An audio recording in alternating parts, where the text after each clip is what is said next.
Ini adalah beberapa alasan kenapa Rachel Gupta mengundurkan diri sebagai Miss Grand International 2024. Kita tahu sekarang Rachel Gupta sedang berseteru dengan Miss Grand International dan itu akibat dari pengunduran diri Rachel. Saya melihat informasi ini dari klarifikasi Rachel di YouTube dan beberapa dari press conference yang dilakukan oleh Rachel. Saya sudah mencatat poin-poinnya menjadi 2 lembar, guys. Saya niat sekali. Mungkin video ini akan sedikit lama. Silakan Anda simak secara seksama, oke?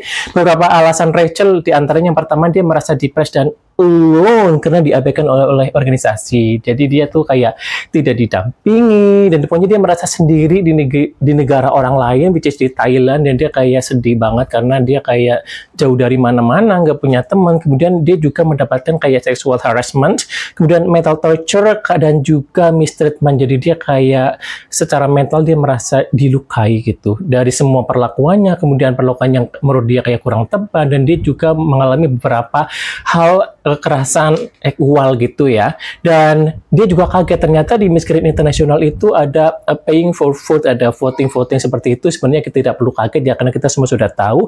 Dan dia berpikir bahwa tidak semua national director itu memiliki uang untuk voting seperti dia katanya gitu. Dan dengan menggelontorkan uang yang segitu banyak, untuk voting, memang tidak dijanjikan, tapi pastinya national director ini kan memiliki ekspektasi yang nanti bisa dilihat ketika final akan seperti apa outputnya, bukan seperti itu kan.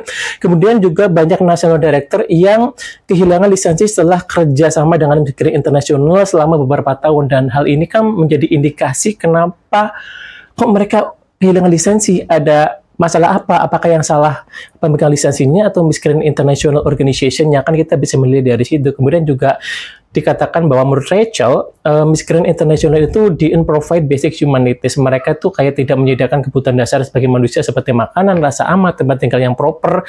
Versi Rachel ya, karena kan kita tahu ya Rachel ini kan orang kaya ya guys. Jadi mungkin apa yang diberikan oleh Miss Grand International ini bisa jadi ini memang di bawah standar hidupnya Rachel seperti yang biasa dia miliki di India sana.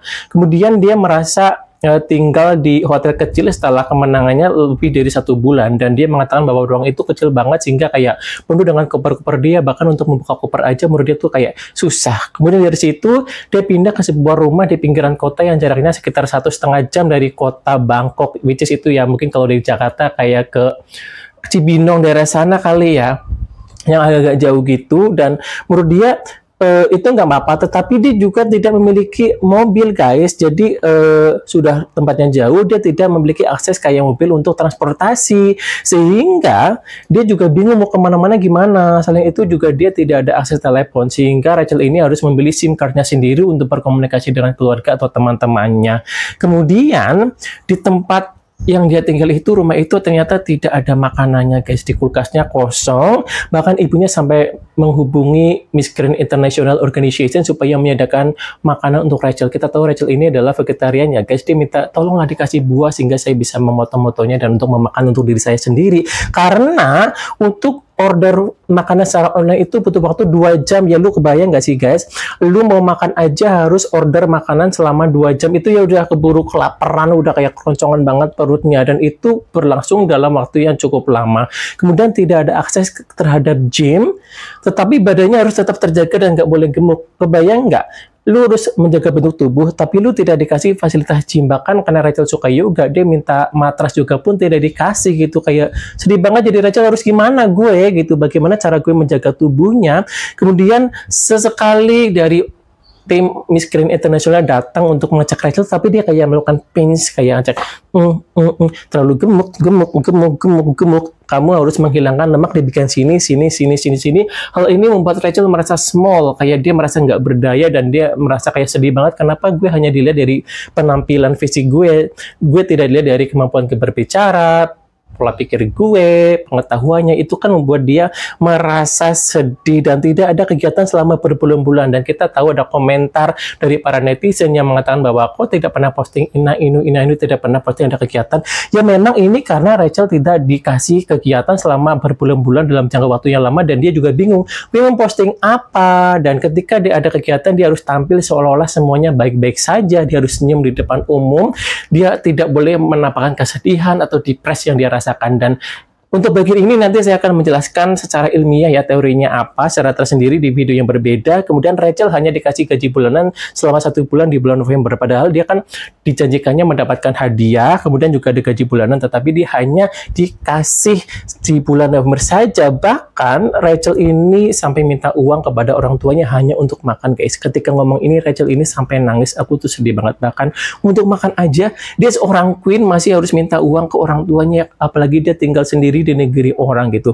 Uang yang disimpan oleh Rachel di koper di rumah dia tinggal, dan ketika itu Rachel sedang bertugas di salah satu provinsi di Thailand, hilang guys, sebanyak ribuan dolar guys. Uangnya hilang, dia tinggal tugas, uangnya yang di rumah di koper itu hilang. Dan ketika si Rachel minta tolong ke organisasi Miskin Internasional untuk melakukan investigasi, jawabannya malah tidak ada bukti yang menguatkan bahwa Rachel itu punya uang itu. Jadi ya lu nggak bisa melakukan apa-apa karena nggak ada bukti kalau lu tuh punya uang itu gitu.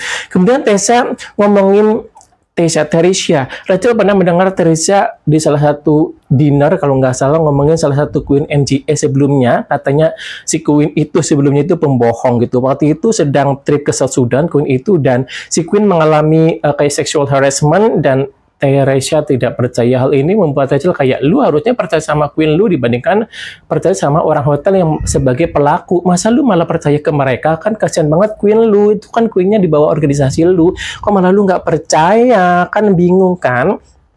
Kemudian si Rachel itu disuruh jualan di TikTok. Mereka hanya peduli soal uang saja. Kata Rachel, yang dijual adalah disgusting cheap product. Ya kita tahu lah, queen MGI ini disuruh jualan produk apa aja, dan kita aja yang nonton aja kasihan, apalagi Rachel seorang queen yang di negaranya memiliki karir, memiliki reputasi, disuruh jualan seperti itu di TikTok dengan target-target yang tidak sedikit.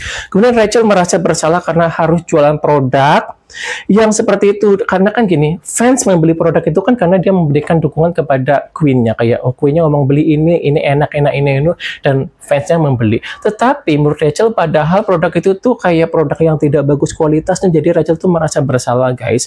Rachel mau menjalankan advokasi dia, tetapi tidak didukung oleh organisasi Miskin Internasional seperti kerjasama dengan NGO atau beberapa aktivitas charity yang ada di Thailand. Karena apa? Karena ternyata menurut organisasi Miskin Internasional itu aktivitas yang dilakukan oleh Rachel ini tidak menghasilkan uang, kayak mereka maunya dibayar, tetapi dibilangnya tidak ada tim produksi bla bla bla, intinya nggak boleh.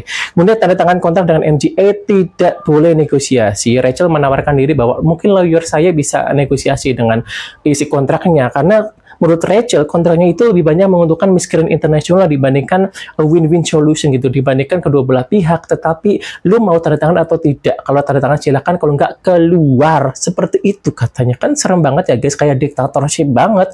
Masa mau tanda tangan kontrak nggak ada negosiasi? Kan kayak ngeri sekali. Kemudian perpindahan lisensi MGA di India ini merupakan salah satu masalah yang besar sih menurut gue ya. Karena apa? Karena hal ini membuat Rachel menjadi kebingungan, karena di satu sisi Rachel itu juga tidak diperbolehkan bekerja oleh organisasi atau lisensi yang dulu mengirim Rachel, karena kan sudah lepas kontrak dengan Miskin Internasional gitu. Dan di sisi lain juga Miskin Internasional tidak memperbolehkan Rachel kerjasama dengan lisensi sebelumnya itu yang mengirim Rachel. Kan Rachel jadi bingung, kayak gue harus ngikutin mana, sementara Rachel kan ada kontrak dengan yang mengirimnya dari India, dan ada juga kontrak dengan Miskin Internasionalnya. Kan kayak bingung gue mau ngikutin yang mana guys. Banyak peluang di depan mata gue, akan tetapi karena perseteruan dua belah pihak ini, akhirnya gue tidak bisa mengambil itu, dan saya jadi bingung sendiri. Kemudian saat homecoming, pesawat sudah landing, dan organisasi Miskin Internasional India pemegang lisensi yang baru belum mengurus perizinan di bandara. Lu bayangin, dia sudah landing tetapi dia belum mengurus perizinan di bandara. Akhirnya yang mengurus itu adalah bapaknya Rachel, termasuk mengundang medianya dan tetek bengeknya untuk homecoming Rachel. Mereka hanya perlu foto Rachel untuk publikasi, dan dia meninggalkan Rachel kayak nggak dibantuin gitu, kayak sedih banget nggak sih? Kalau jadi Rachel juga bingung, untungnya Rachel orang kaya kayaknya guys. Nggak boleh melakukan interview dan lainnya ya karena adanya perpindahan lisensi itu. Jadi benar-benar banyak aktivitas yang dibatasi karena perpindahan lisensi itu. Dan 7 bulan menjabat hanya travel ke Czech Republic, padahal dijanjikan ketika menang itu dengan memenangkan Miskin Internasional dia bisa travel ke at least 20 negara. Sementara sudah 7 bulan baru ke Czech Republic, kita tahu semua lah ya. Bahkan banyak netizen yang mengatakan bahwa Rachel ini adalah queen yang jobless karena jarang sekali travel gitu. Dan ini juga menjadi salah satu alasan kenapa Rachel mengundurkan diri. Kemudian Nawat menyalahkan paspor Rachel, mengapa tidak traveling, karena mungkin ada masalah isu visa, paspor. Padahal Rachel mengatakan bahwa dia tuh punya 10 tahun visa US, UK, dan Kanada. Dan hal ini bisa membuat dia dengan mudah untuk travel ke berbagai negara di dunia ini. Sehingga tuduhan Nawat terkait dengan paspor atau visa yang bermasalah itu tidak benar. Ini menurut Rachel ya guys. Kemudian Teresa ketika habis final Miss Grand Czech Republic, dia meneriakin National Director dari Miss Grand Czech Republic yang mengatakan bahwa lu itu memilih pemenang yang salah. Hal ini membuat National Director Miss Grand Czech Republic itu nangis karena bingung kali ya, kayak apa salah gue dengan milih queen gue, lu kok ngatur banget gitu. Rachel mendengar Teresa melakukan body shaming terhadap kontestan di salah satu Miss Grand yang ada di Filipina, yang ada di provinsi di Thailand, dan ini membuat Rachel merasa kayak what? Kayak lu perempuan, dia perempuan, ngapain lu kok melakukan body shaming kepada perempuan dengan cara seperti itu, yang mengatakan bahwa ininya terlalu besar, bagian itunya terlalu besar, dan dengan bentuk tubuh seperti itu lu tidak akan memenangkan Miss Grand Thailand. Kayak OMG, ini membuat Rachel menjadi shock guys. Gue juga kalau ini kayak ini gengges banget ya, kayak gimana nih orang gitu sebagai petinggi organisasi kok komentarnya kalau malah merendahkan gitu.